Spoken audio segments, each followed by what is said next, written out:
So our main topic today, just kind of as we break in to our Friday show, welcome everybody to Work2Game. Feel free to hit that like button if you enjoy these discussion type videos. But I've been seeing a ton of news about M&As, which is the merger acquisition.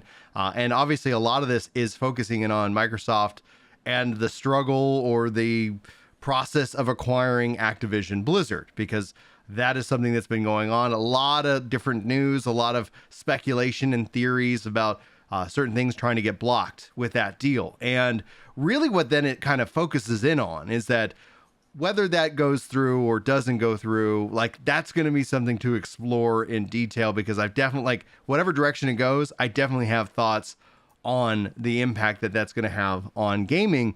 But the other side of the coin is that we're looking at the release of Destiny 2 Lightfall. We're also seeing a bunch of looter shooter type games starting to kind of peak out of, development. Most of them focusing on kind of a free to play Korean style game. And I think there's a real demand for the looter shooter. And one of the things that I was wanting to talk with Chris about today is actually in relation to Anthem. A lot of rumors seem to be circling that Amazon would be buying EA. And one of the things that when I was sitting here, just kind of like one that kind of get Chris's thoughts on this was, I don't know how much value EA actually has. They own a couple different studios. They own BioWare, therefore they own Dragon Age and those kind of games. They also own Anthem, and it was very, very profitable, but it was obviously not. They did not continue development. They shut it down on its birthday. Don't learn. Yeah, that was profitable. Do that again. Right. Oh, please. Unfortunately, like when it comes down to it, like I'm sure there are people who got their bonuses and got paid.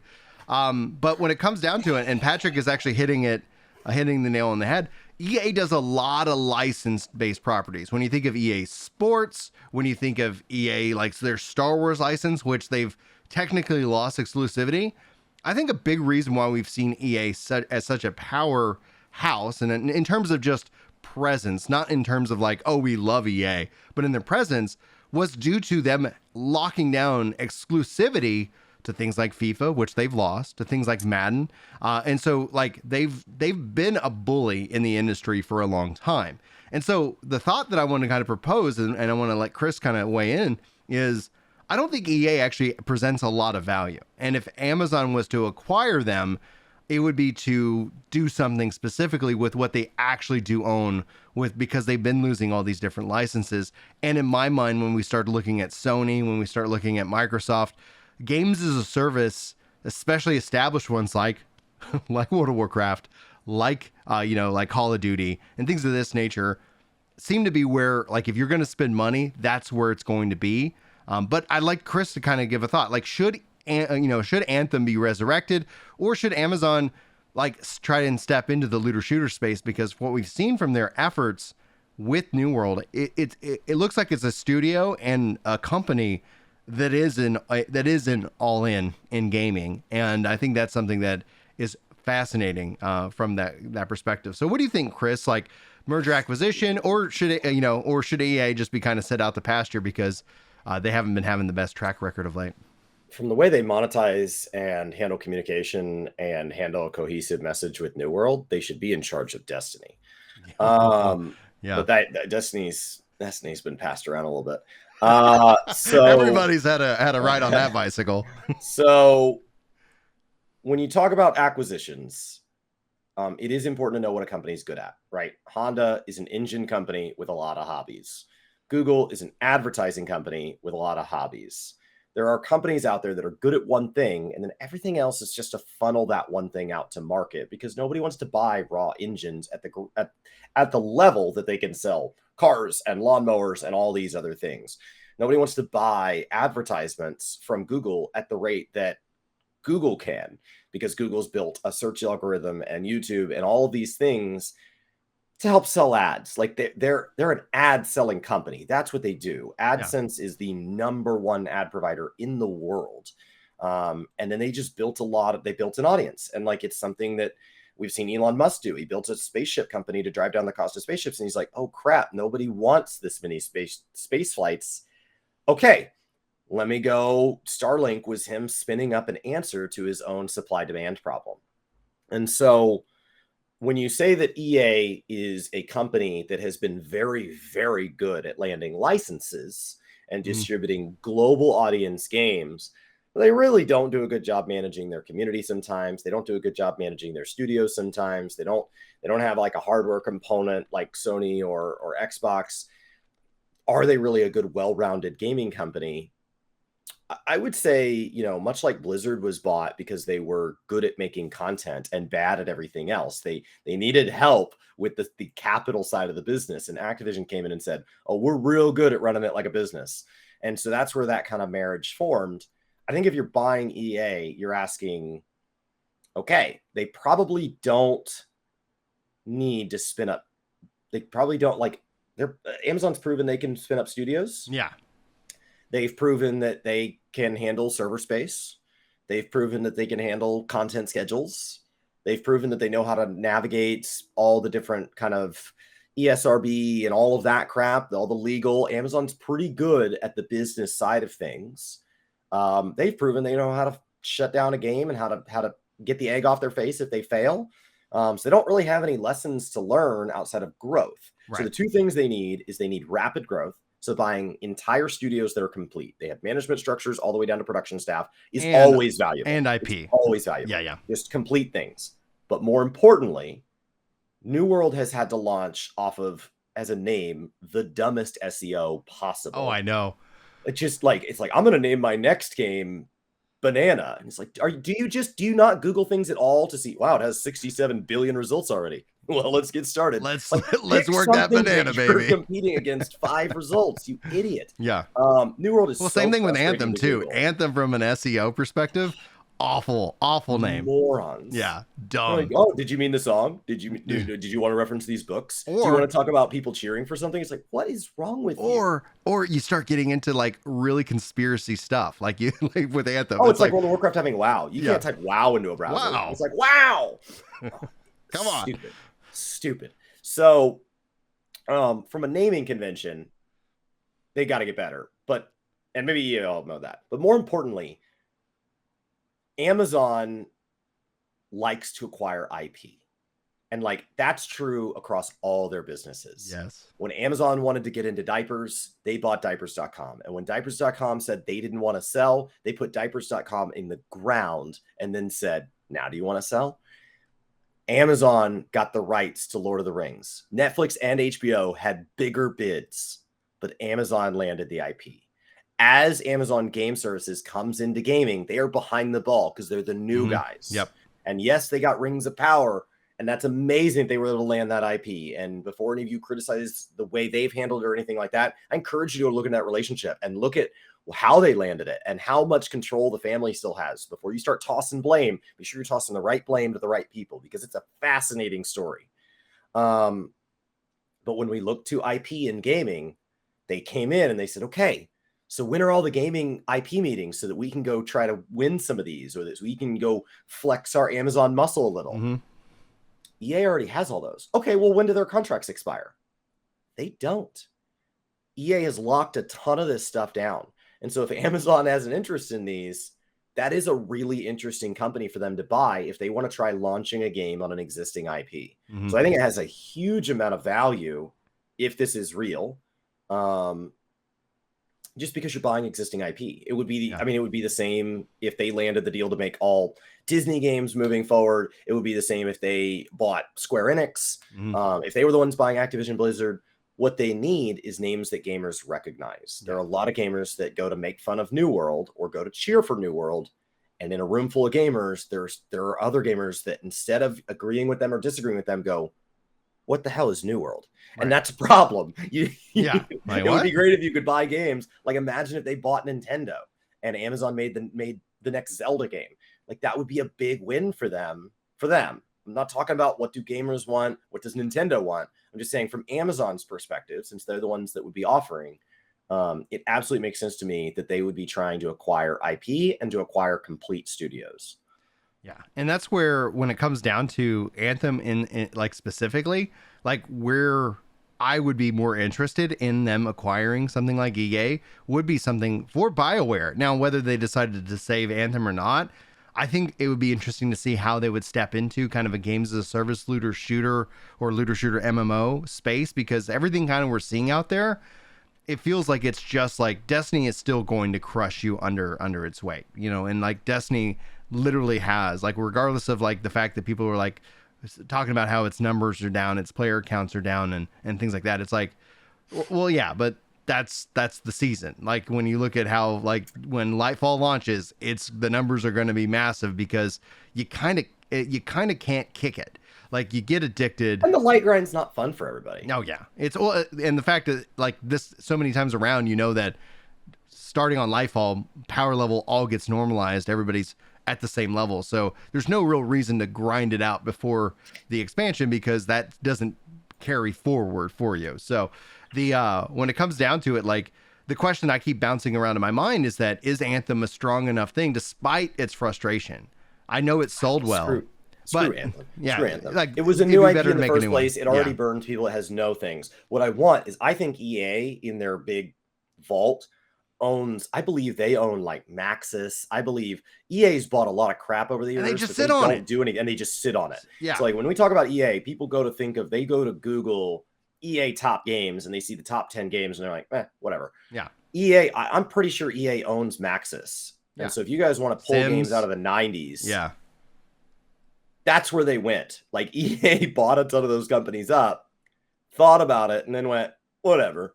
And so like there are a lot of great games that could be resurrected. When we ask why games don't get remade, why they don't get remastered, and why it's a big deal when they do, even if the remaster doesn't turn out well, right? We have these Warcraft Reforged moments where the community gets frustrated.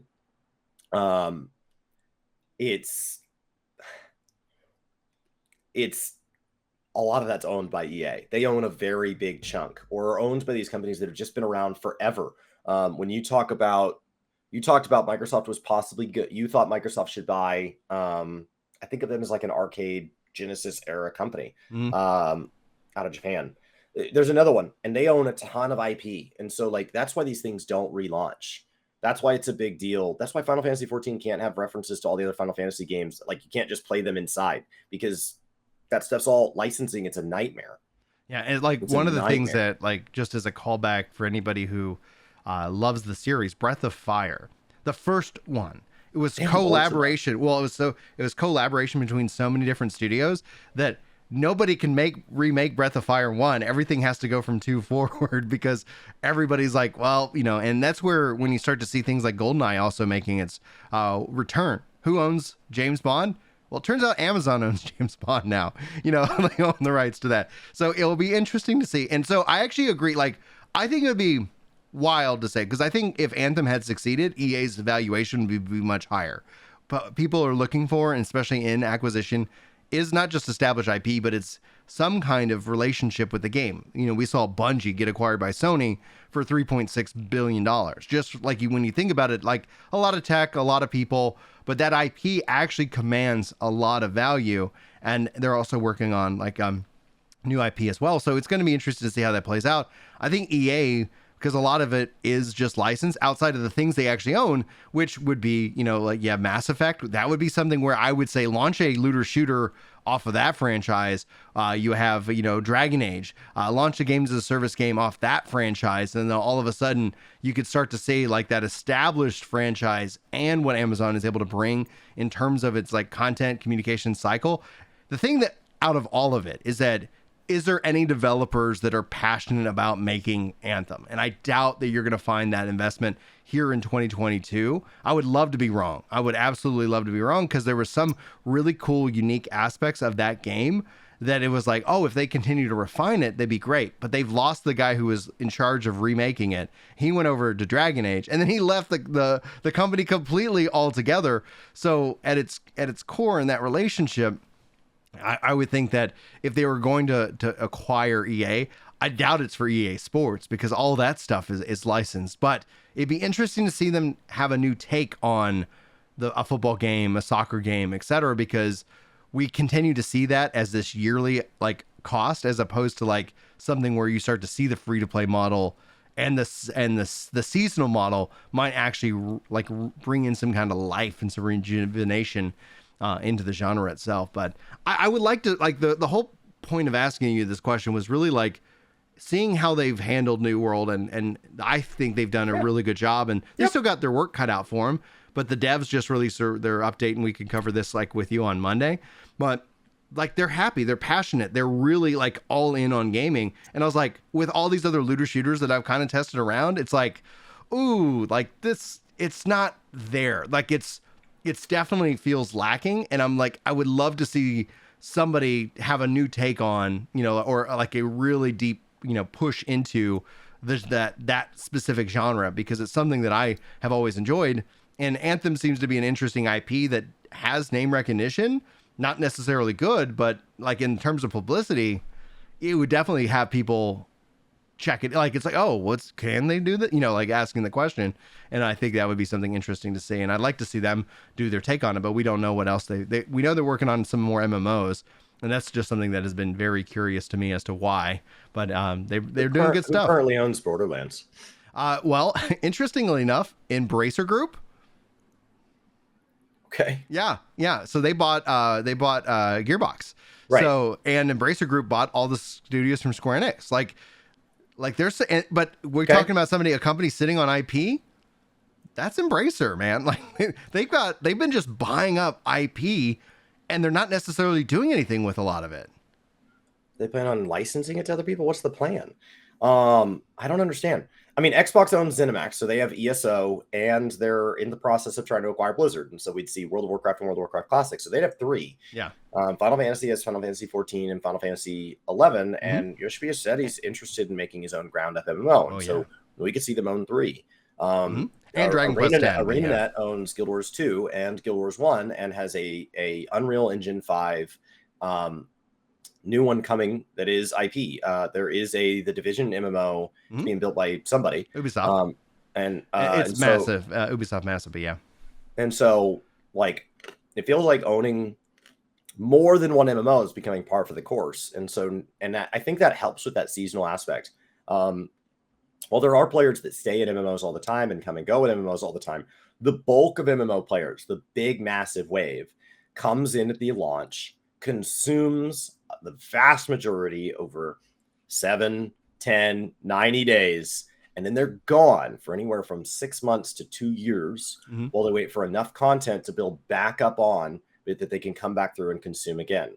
Final Fantasy has these players, World of Warcraft has these players, Guild Wars has these players. Everybody has them. And that's because a lot of it's the same people. They're going from game to game, where every game is the cold side of a pillow. I'm not going to stay in this game and keep eating when there's no meat on the bone. I'm going to go over here to this field that I've allowed to grow into a full crop. I'm going to chew through that. And then instead of waiting for more to grow, I'm going to let them handle that. And I'm going to move on to the next field and the next field. And it's just a swarm of locusts just washing around in a big circle around the genre. And then coming back around. Players. People like to say it's this group versus this group. But a lot of these games, a lot of these players have, I played ESO. I played WoW. They've gone through, they've chewed that field up before. And if it was good, they'll come back when that field has enough content again, which is usually these big expansion drops, which is why they charge for these. They build them up into one big thing. They drop a ton of content all at once because that draws this type of player in. What you bring up is a really good point, and I think it's something that like I like to kind of call out. It's that I think what I heard you say is that these games, when you say like if it's good, it's like they have to have some kind of hook, right? Because if you're just a carbon copy of something that already exists, you're going to go back to the source material, right? The thing that's like, oh, this is the better version of it. Like if I was going to say, hey, Chris, do you want skim milk or 2%? You'd be like, I would assume you can't. You're lactose intolerant. Bad example, but I would pick 2% over skim because it's a much more enjoyable experience. They're both milk, but they have that kind of appeal. And so having that initial hook, like Destiny, regardless of, because I see Jay talking about how people are going to play Lightfall and Dip. Yeah, that's exactly how it happens. They're going to play. Some might hang out. Some might play one season over the other. But you bring up that very good point. As long as you kind of have that initial hook, that content serving, you can stick with the game if you choose to. But I think and it's interesting because it's not like these companies are all in cahoots, because if they were, I think they'd stagger the releases a little bit differently. When you see companies like stack releases on each other, it's like, come on, I want to play both, now I got to make a choice. but you could see that rolling out. And as long as there's that hook, them adding in new content and adding in new content, all of a sudden, like if it became, like this is the game I check out every year in the summer. ESO, for example, is a game that every year has this new content drop. It has its time in the sun, and then people who want to keep playing with it stick with it. People who maybe go dip out and play something during the fall. Like right now, you've been playing Call of Duty. I'm hoping to actually play Warzone. This is my favorite version. This is the last version. Like when we talk about Modern Warfare 2, like that was my final version before the whole the thing that they did with Infinity and then went over to Respawn. Like that was a whole big drama after this game. And so like this for me, I was like, yeah, this is really like my premier version of Call of Duty. And so I've been wanting to have time to check out Warzone, but I just haven't had the ability to. But like Call of Duty, which is the weirdest thing of the bunch, which is what really is kind of kicking off a lot of the drama, is that Call of Duty apparently is such a pillar of gaming that Sony in and of itself at least is expressing that they don't think they could survive. Like that seems like hyperbole, go ahead. Okay, sure. And that somehow is more dramatic than any injury that's faked at the World Cup. Like, come on. A bunch of soccer players here. Let's go. Gaming does not make Sony, but Call of Duty is an annualized franchise that launches like clockwork. And whether it is a good Call of Duty or a bad Call of Duty, even if the reviews say it is, it sells a consistent number of ridiculous money that is split across the platforms. And so Sony has some probably hundreds of millions of dollars that's coming in on their platform. And with that is that millions of players coming in to their platform. So they could maybe argue it sells PS5s, but who cares? Yeah. You have plenty of people that want PS5s that can't buy one. So don't argue anything sells PS5s. You still have a line out the door. Why don't you satisfy the customers that are literally money in hand waiting? And there are people who are like, I don't have the money for a PS5. Don't worry. There's a line. You don't want to be in the line.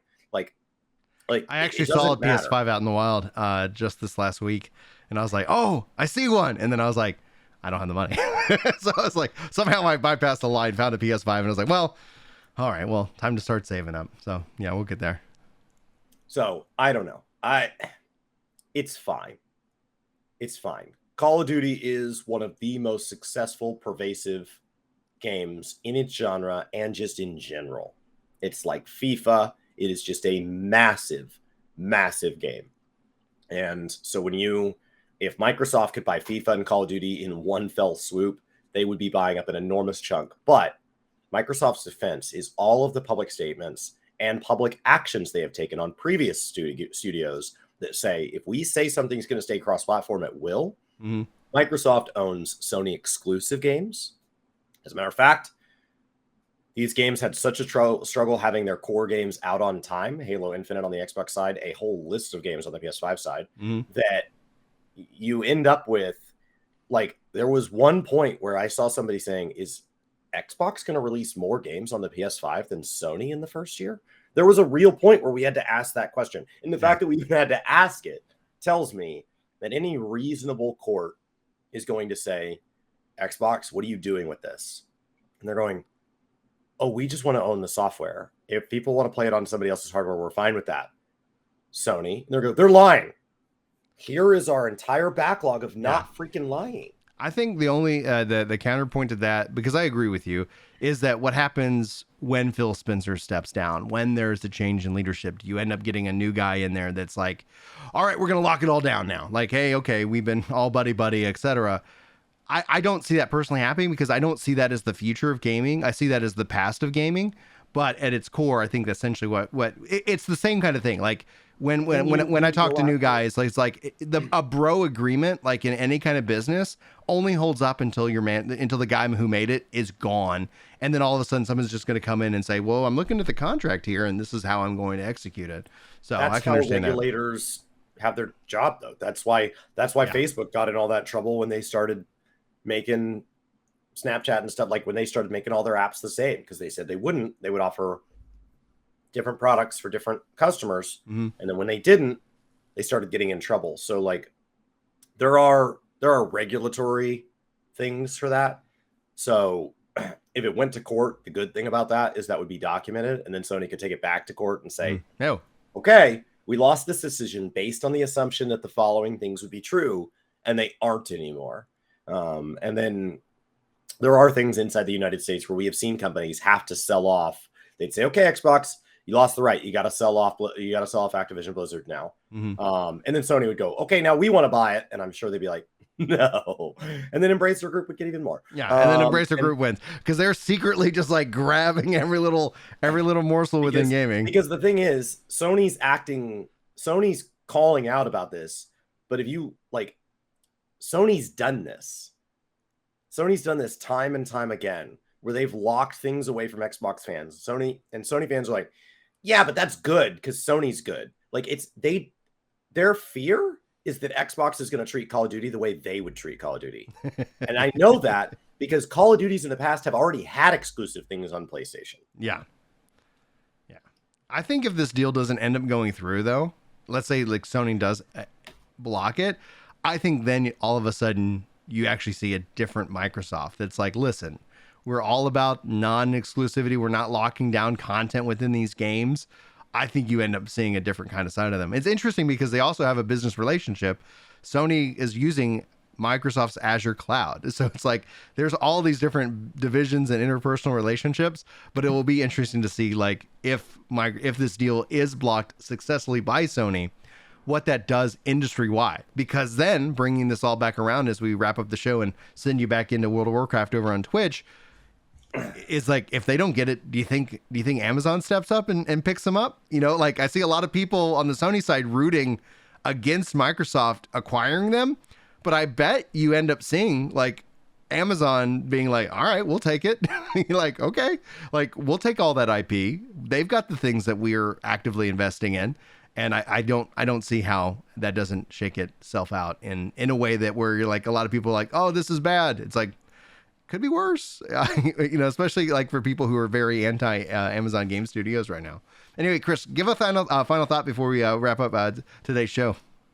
I think the final thought is you don't have to trust anybody that hasn't earned it. Amazon has been a company that like I've been optimistic for, but I've not given them some huge amount of I have not written them a blank check because they didn't earn that. Right. But through time and time again, showing up, communicating, taking care of their community, taking care of their game, whether or not New World's for you, they're doing their job. And it's hard to, like, at a certain point, if you just keep yelling mean things at the guy who's just across the street, mowing his friends' lawns, serving lemonade to kids, you start to look like the jerk. So like at a certain point, Amazon is not yelling names back. They're not being mean. At a certain point, it's you. Everybody's just having fun over in New World. That's it. And if that bothers you, you need to look in the mirror. So if Amazon wants to buy more games, I'd say let them, especially if they're going to buy games from a company that doesn't have a perfect track record. Yeah. Which, you know, at the AAA level is all of them. Yeah. I know Final Fantasy fans are like, I love Square Enix. Do you play all of their games and cover all of their press releases? Yeah, I play Final Fantasy 14. You should go look at the rest of it because not every community around Square Enix has been perfect all of the time. No AAA studios without mistakes. Some AAA studios have a longer history of mistakes than others, but they all have a history of mistakes. And so if Amazon wants to buy up some IP from somebody, either buying part, like when Square Enix sold off all their kind of Western stuff, or they want to just consume the whole thing, let's give it a shot. Yeah. And join us next week. I want to talk to Chris about kind of Game of the Year prediction awards. The Game Awards are going to be dropping next week. I filled out my co-streaming form. I did. I filled mine out as well. So maybe we'll be able to cover it if they let us into a co-streaming way. And beyond Game of the Awards, I'd like to also get Chris caught up on the New World roadmap, as that was released just yesterday, and it takes us into 2023 with some pretty cool things. At least it gives me the ability to say, hey, this is coming, and this is when this is coming. And we already know other things are coming, but we don't know when those things are coming. So it gives us a little bit of insight to help communicate that. But there's with all things, not everybody's happy about the roadmap. And so we'll cover that for you guys next week as well. Guys, we're going to hit end broadcast and wrap up the show. Thanks so much for joining us live. Thanks for the amazing chat conversation that's been going on. I've been trying to highlight everybody's kind of points. And go hang out with Chris, and I'll be live tonight. I'll also be live tomorrow. So if you guys want to come talk to me about anything, we're going to be streaming over on Twitch. I'll be tonight probably about 4:35. And then tomorrow, Julie's giving me the day to play. So we're going to be playing some games, hanging out, and live in Discord as well. So, Chris. About to lay out my initial impressions on World of Warcraft, followed by a separate video that'll come out at a separate time on would I recommend it for other people, because just because I'm liking it or not liking it doesn't mean that necessarily means other people should or shouldn't be playing it, in my opinion. So I'll be filming those today on Twitch, and we'll be chatting through them. And then Chris, the other Chris, will go ahead and be cutting those up. We've got a game plan, we've got an outline and stuff, and those will be pushing over to Gaming Kinda. Also, be sure to check out our shorts page. We'll be having more shorts of the fun moments that we have here on these streams rolling out there as well. So if you guys want to help support the channel, just go hang out, watch some shorts, hit those like buttons and stuff like that. It's a great way of helping kind of spread the word of what this show is and more. Anyway, guys, hitting end broadcast. Go hang out over on Twitch. See you next time.